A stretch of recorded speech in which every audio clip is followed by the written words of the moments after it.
The first day Maya rolled into Westbrook Academy, every head turned, not with curiosity, but with that sharp, whispering judgment wealthy kids carried like perfume, the same kind that lingered even after they left. Maya kept her hands steady on her wheelchair's wheels as her small brown service dog, Shadow, padded loyally beside her. She tried to ignore the stares, the little giggles, the phones lifting for secret photos, but walking or rolling into a school where money meant more than humanity was never going to be easy, especially not when she was the new girl with a disability the rich kids didn't understand and didn't care to. Westbrook Academy wasn't just any school, it was a kingdom ruled by the wealthy and entitled, led by its self-appointed prince, Brandon Hale, the son of a billionaire investor who believed dominance was his birthright and cruelty his sport, with his friends Liam and Carter acting as loyal knights of mockery. Maya wasn't weak, she had spent the last 3 years learning to live after the accident that took her ability to walk, but she wasn't prepared for the cruelty she was about to face.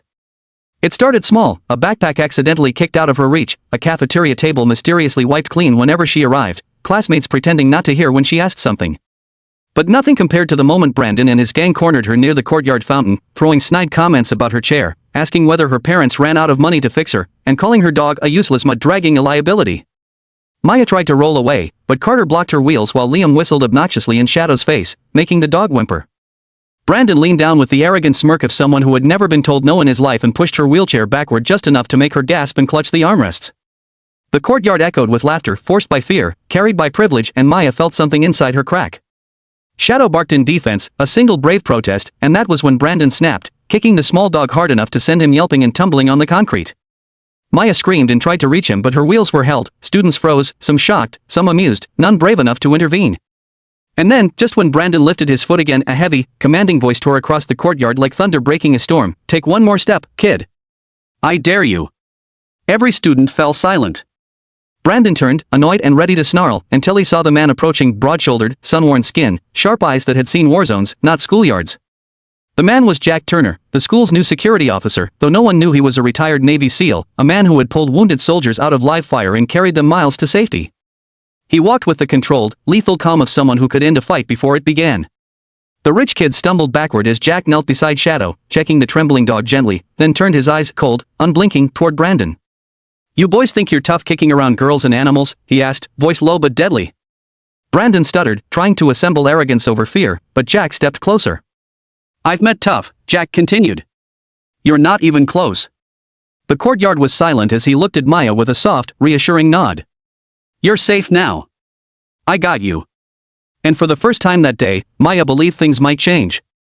The bell rang, students scattered, but whispers exploded everywhere. Westbrook Academy's elite had been confronted, and the one person they couldn't bully had just stepped into the game.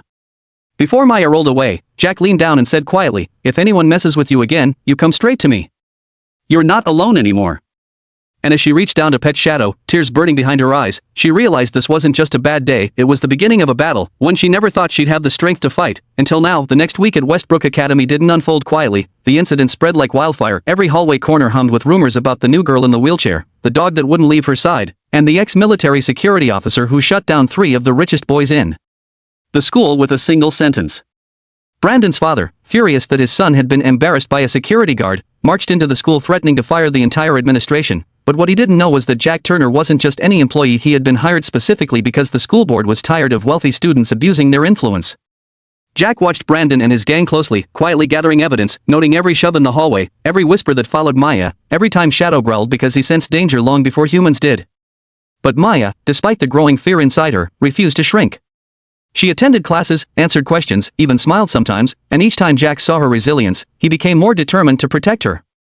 One afternoon during lunch, the storm finally broke. Brandon, desperate to reclaim his reputation, cornered Maya behind the art building, where cameras didn't reach, an intentional blind spot he'd discovered long ago.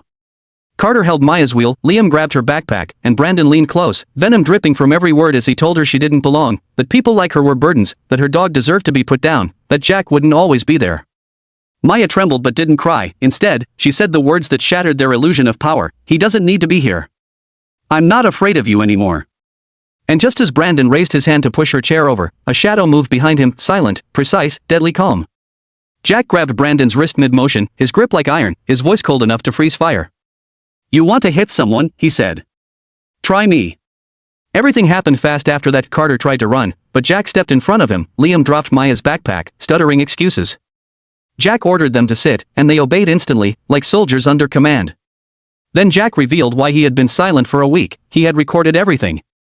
Every shove. Every insult. Every moment of cruelty. He played the audio on speaker, the boys' own voices echoing back at them like ghosts exposing their sins. You think money protects you? Jack said, pacing in front of them. Not here. Not anymore. When the principal arrived with police officers, called by Jack minutes earlier, the boys' faces drained of color. Brandon tried to blame Maya, then Jack, then the school, but evidence didn't lie. They were suspended pending investigation, their parents humiliated, their reign finally broken.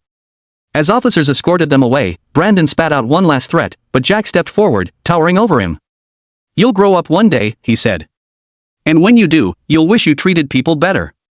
When the courtyard was empty, Maya turned to Jack, tears finally escaping. Why did you help me? She asked. Jack knelt beside her, placing a gentle hand on Shadow. Because once, he said, voice soft and heavy with memory, I had a friend in a wheelchair. She saved my life in the Navy. I couldn't save her. But I can protect you. Maya broke, sobs shaking her body, and Shadow pressed close, licking her hand. Students watching from windows didn't laugh this time, they saw a hero, a girl braver than all of them, and a moment that changed their school forever. From that day on, Maya wasn't just the girl in the wheelchair.